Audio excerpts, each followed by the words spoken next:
Good evening. Plenty of plows and shovels being put to work today as the region digs out from the biggest winter storm of the season. Dealing with all that snow that fell yesterday will take some time. CTV's Allison Hurst is live in East York tonight. And Allison, you've been following cleanup efforts throughout the day. How are things looking where you are? Nathan, if you can see where we're standing right now, the snow is starting to fall again. So no doubt cleanup efforts happened all day today and are going to continue on into the weekend. We saw a lot of people out with shovels, shoveling their driveway, digging out their vehicles and having to scrape them off from the sheer amount of snow that fell yesterday.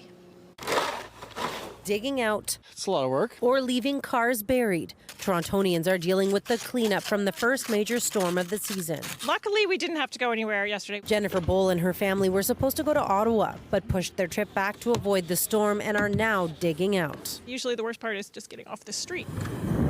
But they managed to get on their way, and it appears a plow had passed through. Crews have been out around the clock, really, to continue with the snow plowing efforts. The city has declared a major snowstorm condition in response to up to 50 centimeters of snow that fell in some parts of Toronto yesterday. It is going to be multiple rounds, right? We had a heavy snowfall. There was a lot of blowing snow yesterday. That meant that even if your road was plowed, maybe you came back out an hour later and it looked like it hadn't been again.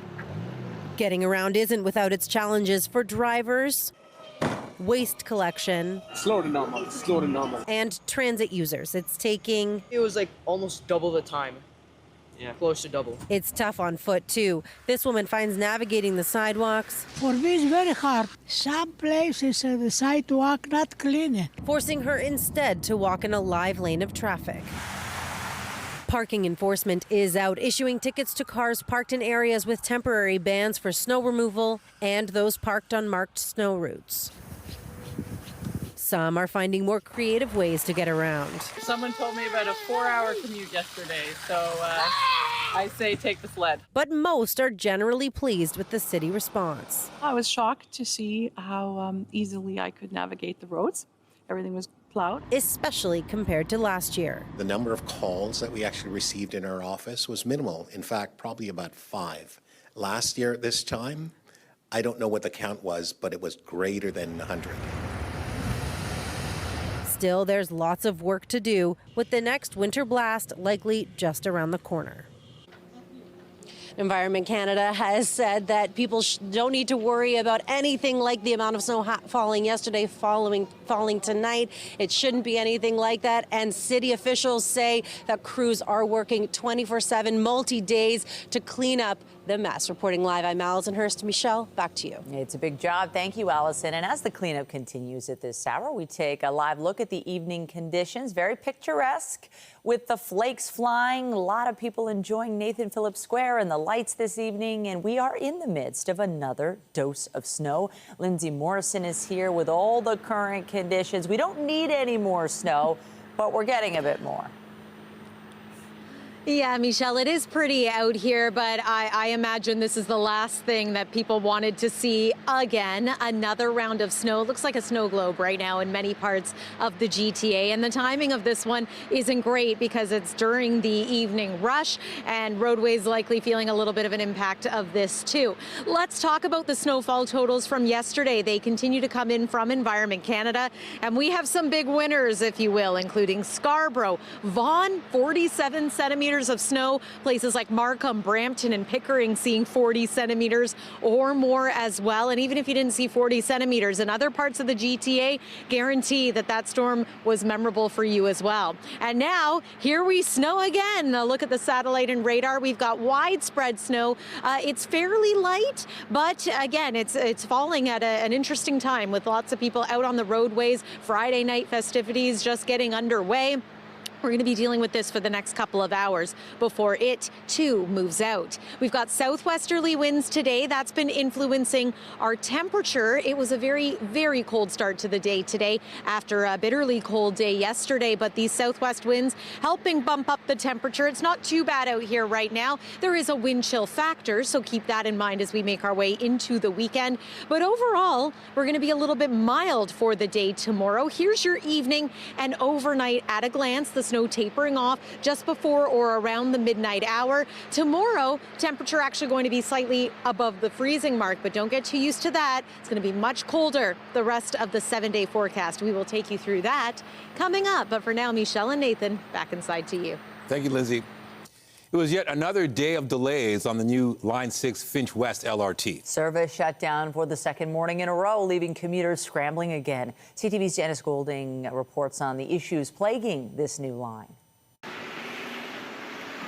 For the third morning this week, there was no service on Line 6, making for a very frustrating commute. I missed first period, and I'm already late to second. Having to take the buses, it just took a long time just to get to school. The 11-kilometer, 18-stop light rail transit line, which only opened a month ago, was completely shut down from Finch West to Humber College stations. Shuttle buses were running to supplement service, but weren't servicing the Driftwood, Tobermory, or Sentinel stops. Honestly, it's a bit upsetting. It's kind of hard to get to work already as it is. I do work really far, so it being shut down was kind of hard. I had to spend like $40 on Ubers. The TTC cited weather conditions for this morning's closure.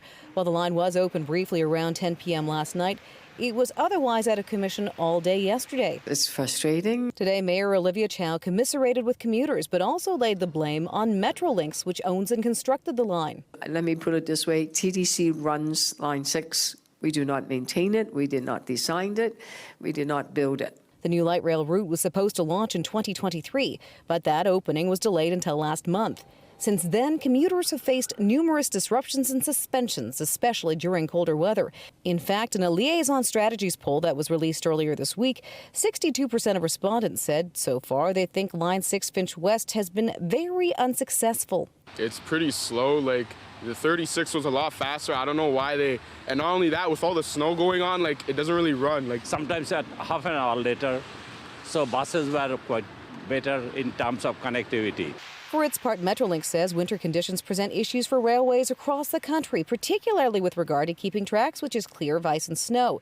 It adds Finch West LRT uses electric heated track switches because the line operates on embedded track in the center of Finch Avenue alongside traffic and pedestrian activity. Natural gas flame or hot air switch heaters would be unsuitable. Finch West LRT, along with all of our projects, are designed and tested to run in winter conditions. Janice Golding, CTV News. Passengers flying out of Pearson Airport are also facing ongoing effects from yesterday's storm. Here's CTV's Scott Hurst. We've been hearing from a lot of tired passengers, a lot of frustrated passengers more than 24 hours after this massive storm that caused travel chaos, not just here at Toronto Pearson, but other major airports through Ontario and into Quebec. Many passengers still don't have that final ticket after a cancellation yesterday, so many are still in limbo trying to find their way either home or off to their vacation or business trip, as the storm yesterday caused a lot of cancellations and delays. And now the airlines are trying to pick up the pace and get them back booked into the system so that they can get to their final destinations. In terms of the airport operations, the Greater Toronto Airports Authority tells us that it's basically more or less a return to normal operations. Of course, the crew that is out there cleaning the runway has been all hands on deck, trying to make sure that the runways can stay clean and that the airplanes can stay on their schedule. So from the airport's perspective, it is quickly a return to normal operations. However, there is some more snow in the forecast, but it is nothing like it was yesterday. Here's more from some of those passengers who are still trying to get to their destinations.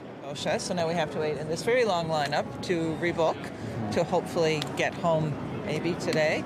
Yeah, so we've been 24 hours in an airport and no sleep. So yeah, big impact. Tired. Been up for like 24 hours now. Yeah. It was yesterday that there's no problem. They are going to reschedule us today. Yeah, that's what they told us. Okay. So we are good. Yeah. So we are good to go now. Toronto Pearson yesterday recorded more than 22 centimeters of snow as part of this massive storm that moved through. Now, in terms of delays today, there are still a fair amount of flights that have been delayed throughout much of the morning and into the afternoon. So this is still something that passengers will continue to feel today. Of course, the advice is always check ahead of time before you come to the airport.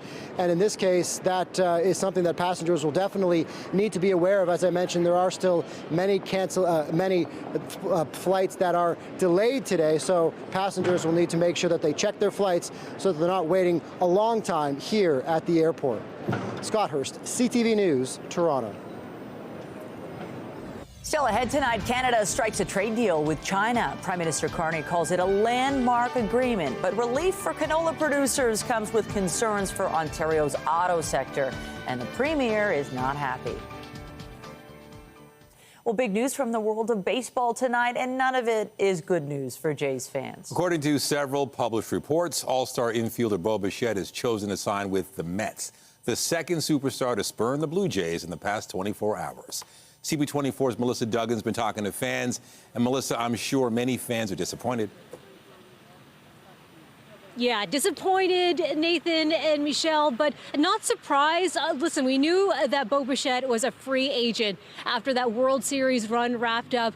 Would the Jays be able to sign him? Now all signs pointing to no being the answer to that question. $126 million. That's reportedly the deal that Bo Bichette is signing with the Mets for 3 years. Of course, Bo Bichette has been a longtime Blue Jay, 7 seasons with this team, a face of the franchise, a fan favorite. Now fans, what are they going to do with those jerseys? That's certainly a question right now. Are they prepared to say goodbye to Bichette? Have a listen. It's really disappointing. I mean, I kind of saw it coming, but yeah, he was a big part of the team past few years, and it's gonna be a big change. I mean, hopefully they can get enough pieces to make it their offense still work. I'm really sad that he's leaving. Look, I was watching him since I was back in the days. It's really heartbreaking. I think that's really sad. Yeah, he was an amazing player, and I know the fans love him, and I think it's a bit of a loss for the Jays personally. Of course, Bo Bichette, a superstar, a 2-time All-Star. He's led the American League in hitting, coming off a hot season in 2025. He did have an injury that kept him out for some time, but still, that batting average at .311, you could expect that a lot of teams had their eyes on him. But all of this is just adding to the heartbreak for Jays fans after that Game 7 World Series loss. And now losing Bichette on top of that. Kyle Tucker, that outfielder, was thought to be perhaps a future Blue Jay, but we know that he signed with the Dodgers for a whopper of a deal. So disappointment upon disappointment. We are getting some more reaction from TSN Radio's Matt Cause. Make no mistake, the Blue Jays are worse today offensively than they were a day ago. Can Vladimir Guerrero Jr. be playoff version through most of the regular season? My concern, George Springer, can he be 80% of the guy he was last year at 36 years old? Addison Barger made a big leap from last year, or 2 years ago, with 7 home runs to 21 home runs this past season. Anthony Santander, can he be anything close to the guy he was in 2024 with Baltimore? And a player like Ernie Clement, who looks like he'll now be the full-time second baseman, can he be close to Bo Bichette? So if these reports are accurate, that means that Game 7 of the 2025 World Series would have been Bo Bichette's final game as a Toronto Blue Jay before he heads south of the border. And looking ahead to the schedule, Michelle and Nathan, if we do see Bo Bichette become a Met, he could be playing here in Toronto at the end of June, beginning of July. What kind of a welcome are fans going to give him when he's wearing a different jersey? Back to you. He'll get lots of love. Thank you, Melissa. To a deal of a different kind now between China and Canada. Prime Minister Mark Carney confirming a new trade agreement had been reached with Beijing. CTV's Annie Bergeron-Oliver has the latest. The stalls at Beijing's busy food markets will soon be filled with more Canadian lobster, seafood and canola products after Canada and China signed what the Prime Minister is calling a landmark trade agreement. We're building a web of new connections with China to create transformative opportunities for Canadian workers, build more stability, more certainty and prosperity on both sides of the Pacific. As part of that deal, China will remove all existing tariffs on Canadian canola meal, lobsters, crab, and peas until at least the end of the year, and permanently reduce its tariff on canola seed to 15%. The tariffs on canola oil and pork will remain. If you're a canola farmer, you're probably cautiously optimistic that something's going to come from this because we don't know the full details. But if you're a Canadian auto worker, this is devastating news because they know that this is going to undercut North American produced vehicles. In exchange, Canada will let 49,000 Chinese electric vehicles into Canada, essentially tariff-free, increasing that amount every year after. By 2030, half of those EVs should cost a maximum of $35,000. We need to look at this in the context of building. I mean, we're building a new part of our car industry, building cars of the future in partnership. The new trade pact that encourages Chinese investment in Canada's auto sector was announced hours after Carney shook hands with the Chinese president, closing the deal on a 5-pillar strategic partnership meant to tear down trade barriers and forge new ties in areas from finance to energy and tourism. A healthy and stable China-Canada relationship serves the common interests of our two countries. It is also good for the peace, stability, and prosperity of the world. The Prime Minister says concerns about foreign interference and human rights were brought up in his private meeting with Xi Jinping. He leaves Beijing tomorrow for Qatar, where he will once again try to drum up business investment. Annie Bergeron-Oliver, CTV News, Beijing, China. Meanwhile, here at home, the premier is not happy with today's announcement. Doug Ford calls the deal lopsided and says he believes the decision risks closing the door on Canadian automakers' access to the U.S. market. CTV's Queen's Park Bureau Chief Siobhan Morris has that side of the story. Outside Windsor's Stellantis plant, the deal with China gets mixed reviews. I don't have an issue with it. We don't make a small car here in Canada. And we don't make a small car EV here in Canada, so I'm not sure how that has any bearing on this plant. But there's real anxiety, too. The worst thing is it opens the door and it's a slippery slope after this. It was a big mistake, in my opinion. An opinion shared by the provincial government. That is a horrific mistake. The premier calls the trade agreement lopsided, a mess. It's going to hurt every single auto manufacturer, every single supply chain that has anything to do with the auto sector. This was not thought out properly. It wasn't consulted. It was a knee-jerk reaction as far as I'm concerned. The opposition accuses the premier of not doing enough to muscle into the conversation. What it means, I think, for our auto industry is the death knell. I'm very, very deeply concerned about it. Some industry players are willing to wait and see. This is one of those days that is the one step back of the 2 steps forward. There are concerns about how allowing Chinese EVs into the Canadian market might factor into trade negotiations with the U.S. The union, representing thousands of Ontario auto workers, not calmed by the fact that Chinese cars would represent just 3% of the vehicles sold in Canada. Of course it's going to grow. It's grown everywhere where China has had a foothold.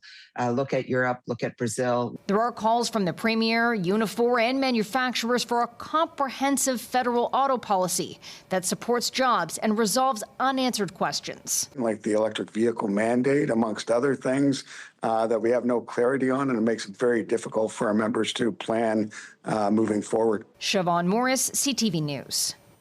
There were some mixed messages coming out of the White House today in response to that new deal with China. Well, I think it's problematic for Canada. There's a reason why we don't sell a lot of Chinese cars in the United States. It's because we have tariffs to protect American auto workers and Americans from those vehicles. The Canadians were trying to get some tariff relief on their own to get ag into there. I think in the long run, they're not going to like having made that deal. All that being said, American cars are still going to be sold into Canada. We have a huge market share there, and I think that the Canadians' dependence on the United States for their GDP, the United States is always going to have an outsized role in that economy. Later on, when President Trump was asked about the deal between Ottawa and Beijing, he appeared to welcome the news. That's okay. That's what he should be doing. I mean, it's a good thing for him to sign a trade deal. If you can get a deal with China, you should do that. Also today, the president mused about slapping tariffs on countries that don't support his push to assert U.S. control over Greenland. Several European countries have said doing so by force would mean the end of NATO. Trump repeated his claim that the U.S. needs the Arctic territory for national security, but he said the military alliance and Washington are talking.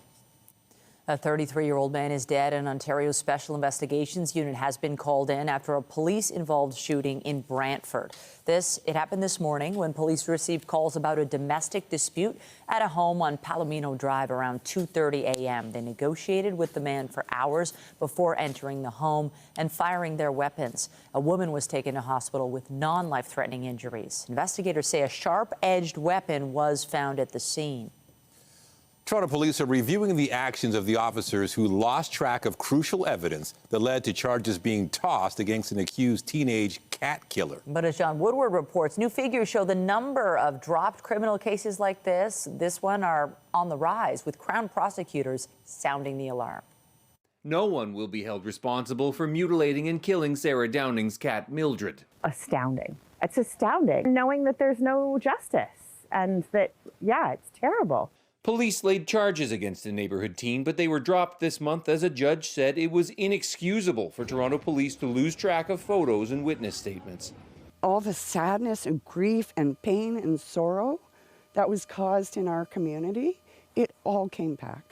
The TPS saying they will review the actions of the officers involved and recently distributed a new evidence protocol designed to speed up disclosure. The whole system is horribly under-resourced. Leslie Pasquino of the Ontario Crown Attorneys Association says disclosure problems are derailing many more serious cases. This is a matter of public safety. The numbers tell the story. Crimes against a person province-wide, including homicides and major assaults, up from about 60,000 10 years ago to 80,000 last year. Charges withdrawn before trial have nearly doubled in that time frame, from around 20,000 to almost 40,000. That means, about 1 in 3 charges used to be dropped. Now that's risen to about 1 in 2, about half the time. Among the factors behind this, more cases going through, many with more evidence, often including hours of video. All of that has to be processed within the strict timeline set by Canada's Supreme Court. Ontario's Attorney General has said the threat of tossed cases for delay is its top operational risk and is investing in prosecutors for files like gun and gang crime and auto theft. Critics say it's not enough. We cannot have a safer Ontario until we adequately address the underfunding and the crisis that we now see in courtrooms. Downing says police have tracked down Mildred's body. She may do a private autopsy. Then Mildred will be cremated, ashes shared with some in the community, and buried here where she used to roam. John Woodward, CTV News. As demonstrators across Iran face a brutal government crackdown, the country's exiled crown prince suggested he would be the right man to lead the country if the Islamic regime is toppled. Today, as my compatriots call on me for leadership, I reaffirm my lifelong pledge by stepping in to lead the movement that will take back our country from the anti-Iranian hostile force that occupies it and kills its children. Reza Pahlavi's comments come as an internet blackout remains in place in Iran. U.S. President Donald Trump threatened an attack of some kind as reports of bloodshed spread. He was asked today why he didn't go ahead with strikes. Nobody convinced me. I convinced myself. You had yesterday scheduled over 800 hangings. They didn't hang anyone. They canceled the hangings. That had a big impact. Human rights groups say at least 2,500 people have been killed in efforts by authorities to crush the demonstrations, which the regime says are backed by Iran's enemies.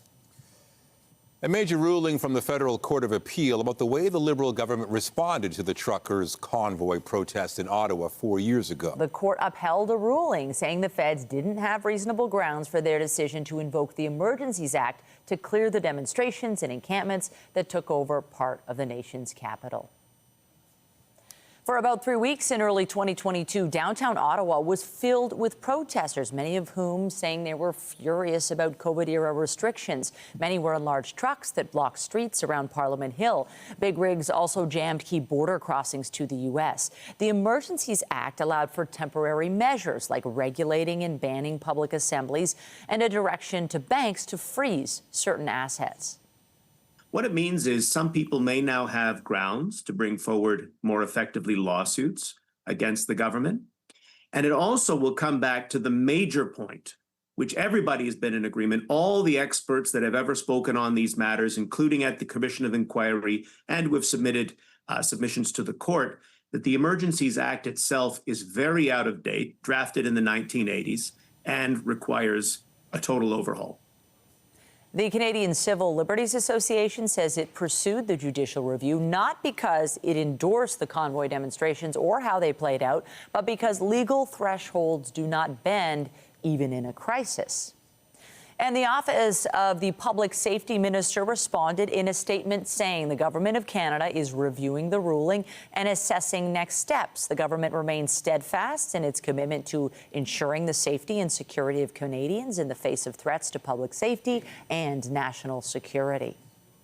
Back here at home, for thousands of kids across the GTA, today was a day off school, a long-planned PA day tacked on to yesterday's snow day. And just like they did during Thursday's snowfall, many of them got outside to enjoy all the elements. CTV's Beth McDonnell reports.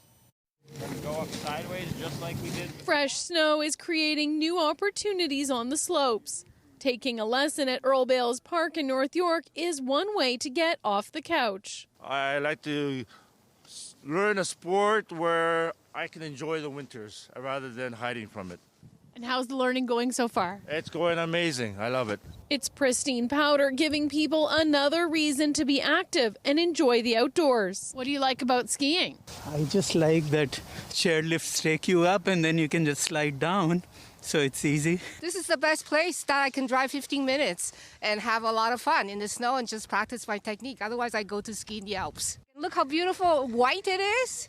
And I just think it's really fantastic that we have this in Toronto. Have a good one. This is his inaugural run down the hill on the snowboard this season. It's fun because it's like harder because you're not on two things. You're on one board and it's harder to control.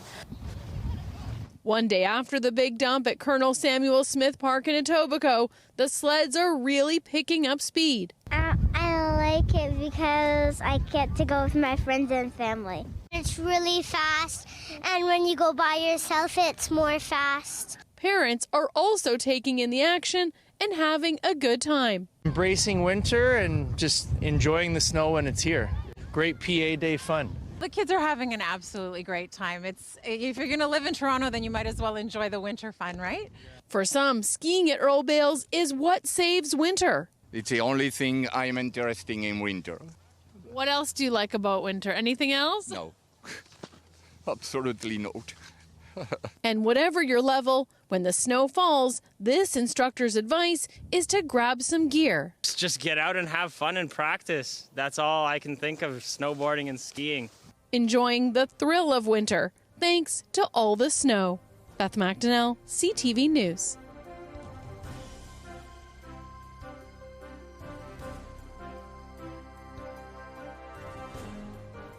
And I'm Pat Foran. Coming up on Consumer Alert, by now you've probably returned any holiday gifts that weren't the right match, maybe a sweater that was too big or a gadget you didn't need. But have you checked to see if the prices of the things you bought went down? It's a good strategy. I'll have that story. That's just ahead. Well, the snow is coming down here again tonight. The winds have strengthened in the last little bit, and this active weather is going to be with us for the next couple of hours. But here is your weekend forecast, and what I want to point out is the fact that we do still have flurries in the forecast this weekend, but less in the way of accumulating snow. Saturday is mild. Sunday is a lot colder, and look what's in store as we make our way into next week. A different kind of weather pattern with much colder air settling in throughout. We'll talk temperatures in the 7-day forecast after the break. Stay with us. When you see it happen, send it to CTV News. Text 10400 from your screen to ours. Text 10400.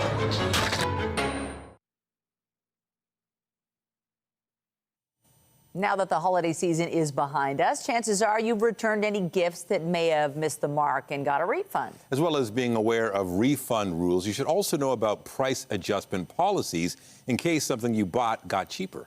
Here's Pat Foran and Consumer Alert. Pat. Thanks, Nathan and Michelle. No one likes to buy something and then see the price drop just days after you bought it. It can feel like you got ripped off. But now some stores allow price adjustments that let you keep the item and get a refund for the amount the price went down.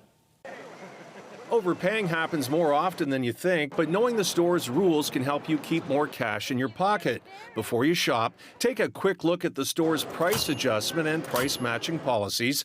These policies can let you claim the lower price even after you've checked out.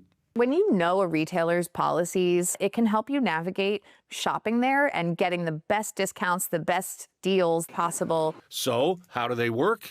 When you're price matching, you're doing it before you buy. With price adjustments, it's after you've already bought something and you've seen a price drop. You can go and get an adjustment and get a partial refund. But every retailer's policy is different. Walmart will only match a price if you're shopping in-store, see something for less on Walmart's website, and request a price match in person. There are also exclusions, and Walmart doesn't match any competitors' prices.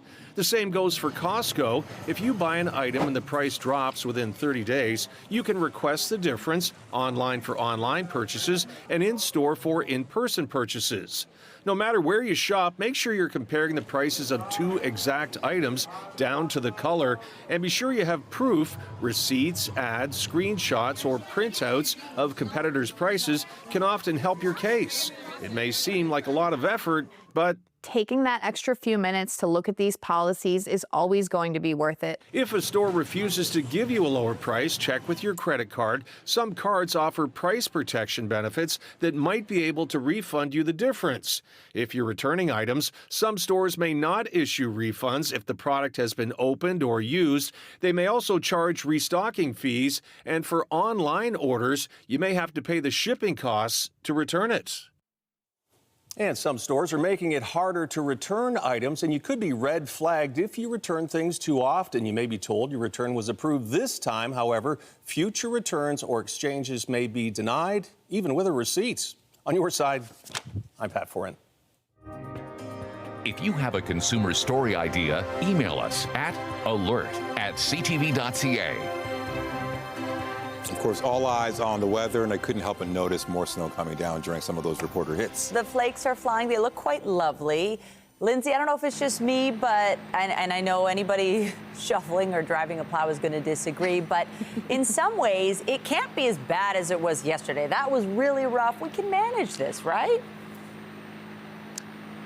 We can handle this, Michelle and Nathan. If yesterday was the main course, tonight is dessert. It's a little less in the way of, well, snow overall. But yeah, it's been a very snowy couple of days. The snow continues to come down now at this hour.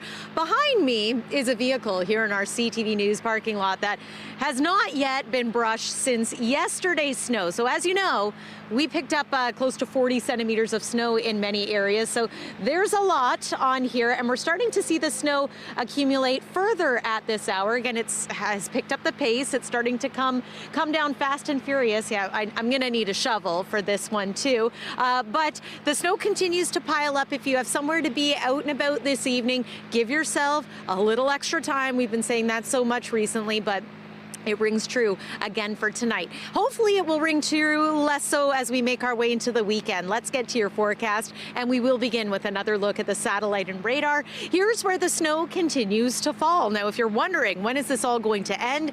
I do see some clearing now starting to happen in and around Kitchener-Waterloo, over toward the Brantford area.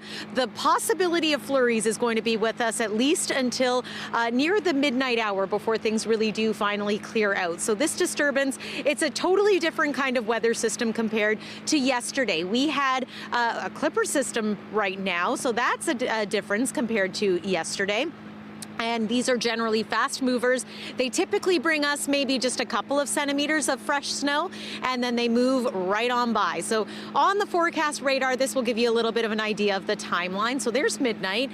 We've essentially said goodbye to this system. However, more in the way of snow over the weekend. Scattered flurries for us. Where you're likely to see more in the way of snowfall accumulation is areas like Owen Sound, Perry Sound, maybe Niagara again, and possibly over toward Kingston as well as Prince Edward County. So there's a look at the snowfall totals that we're expecting from here. A couple of additional centimeters of snow in the GTA, heavier amounts of snow outside of the region. Temperature-wise, okay, it was bitterly cold yesterday and frigid this morning. We've seen a nice improvement temperature-wise. We're still below freezing. We look to be somewhere around -1 degree through the overnight hours tonight, but there still will be a wind chill factor. So there's tonight's expected overnight lows. Into tomorrow, though, the temperature actually climbs above freezing for many communities. There's your tomorrow at a glance. 1 degree is what we're forecasting here in Toronto, and we expect to be above freezing and above seasonal in many parts of southern Ontario. Let's take you on a little journey across the province to give you an idea of the forecast daytime highs. Don't get too used to this, though, because highs like this might start to feel like a bit of a distant memory as we make our way into Sunday and then certainly into next week. We're going to be much colder overall. Let's take a look at that 7-day forecast, and I'll show you what I'm talking about here. Daytime highs back below seasonal. Average temperature this time of year is around -2 degrees. We're going to be well below that, and not just for a day or two. This will be a more prolonged cold spell, not exactly atypical of January, of course. We are right in the middle of winter here in Canada. But yeah, this is going to feel a little bit cold. I'm crossing my fingers for those sunny days on Monday and Tuesday. Okay, this is a vehicle that was freshly brushed off today, but you can see the snow that's starting to accumulate even just from this evening. I'm going to take care of my colleague's vehicle in just a moment. But for now, Nathan and Michelle, back inside to you. Very kind of you. More brushing, more shoveling. Thanks, Lindsay. Also tonight, money matters. The dangers of worrying about cash flow. Why financial stress may be just as bad for the heart as chronic stress. Health is next.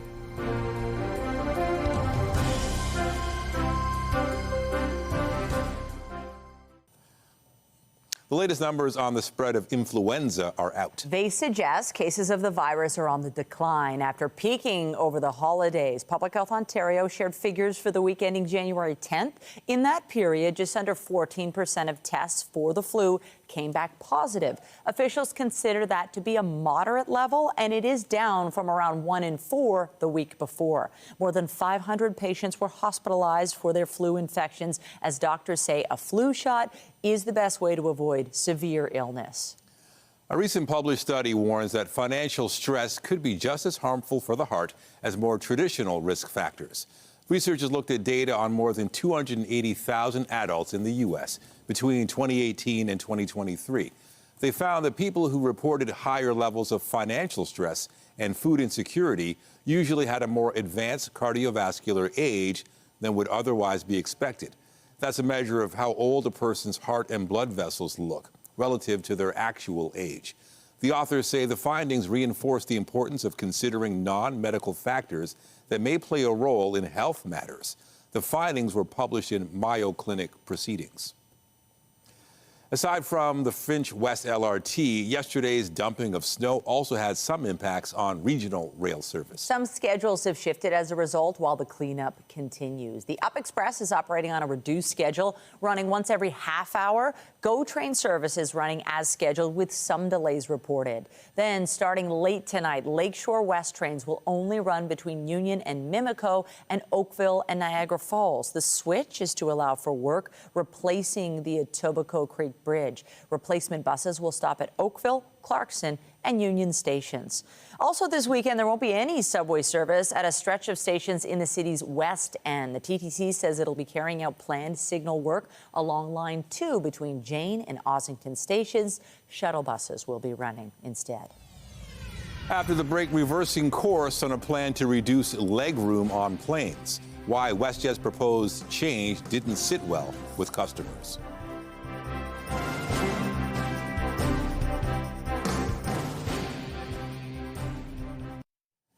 The Canadian Real Estate Association says it expects the housing market to pick up this year. BNN Bloomberg's Marella Fernandez has more. Canadian housing starts were up 5.6% last year, with more new rental housing being built. There was a 58% increase year over year in the number of starts in Montreal. And both Calgary and Edmonton had a record number of starts in 2025.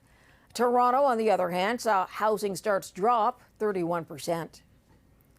Here are the closing numbers for the day. The Canadian dollar is down to 71.86. West Texas Intermediate is up to 59.34. Western Canadian Select is down $2.67 to 44.84. And the TSX gained only 11 points, but enough for a new record close. Those are your business headlines. I'm Morella Fernandez. The Business Report is brought to you by Canadian Western Bank, the bank built for business.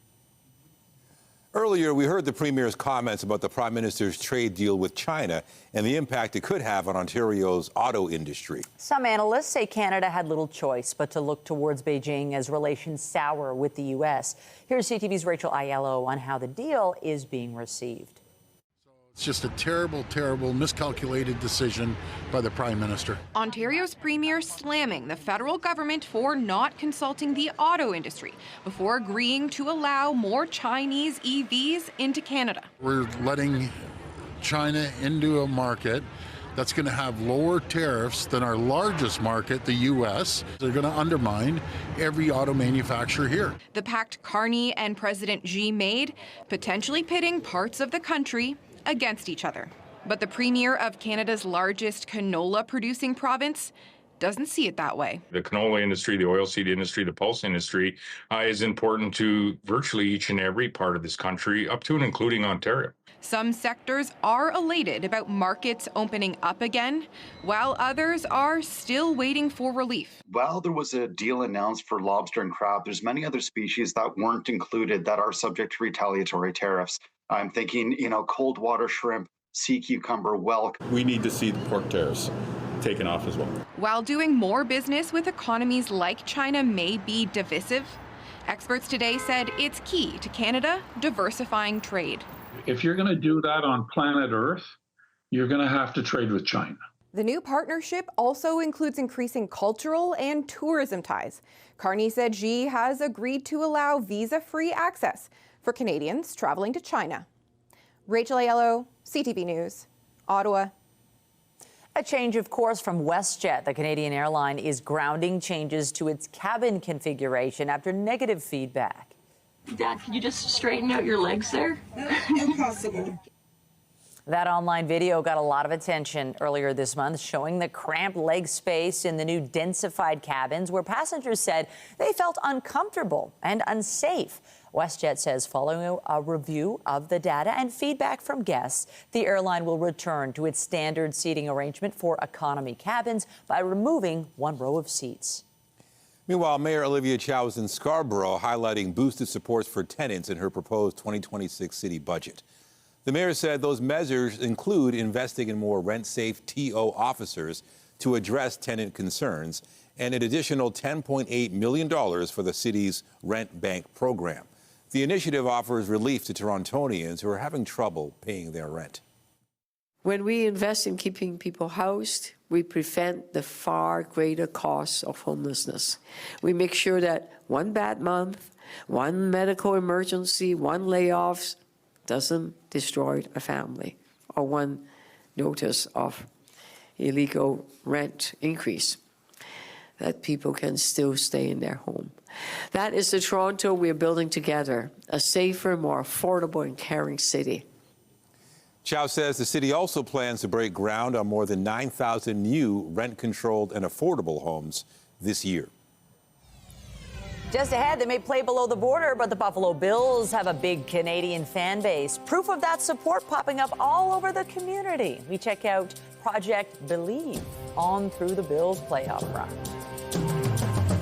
Get Toronto's top stories, breaking news alerts, and watch live. Download the CTV News app. You may have seen them around the city, signs of fandom for a football team loved by many in the Six. CTV's Jessica Smith explores the purpose behind Buffalo Bills-related graffiti. Bills fans in general are nuts, and we love them. Bills Mafia is alive and well north of the border with a new graffiti-style community initiative.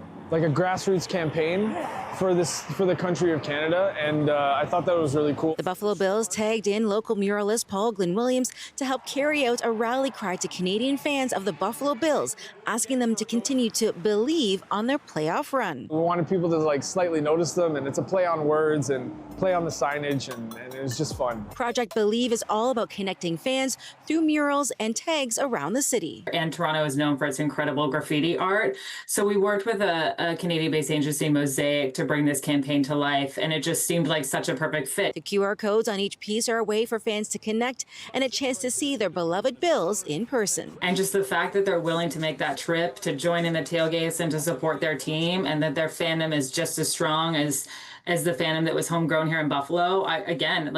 There's just nothing but gratitude and love to our Canadian fans. The graffiti-style art, a call out to all Canadian fans who love to cheer loud. We go off. Have you ever been to a Leafs game or a Raptors game or a Jays game? Like, there's some of the best fans in the world here, and just like in Buffalo, there's some of the best fans in the NFL. And proud. Project Believe will be in place with tags like this and murals all across the city throughout the Bills playoff run. And there is more planned if the team makes it to the Super Bowl. Jessica Smith, CTV News. We'll have to wait and see. And we've got Bills Buffalo weather. It's snowing. Yeah, kind of perfect for a football game. Lindsay.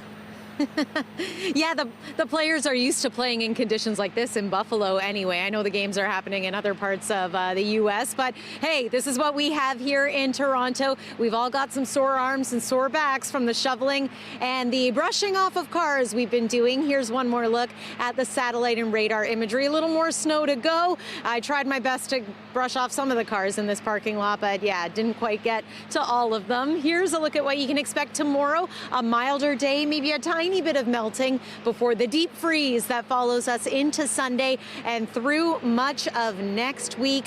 Have a great weekend, everyone. I know it's been a very snowy end to this work and school week. Take care. Nathan and Michelle, back inside to you.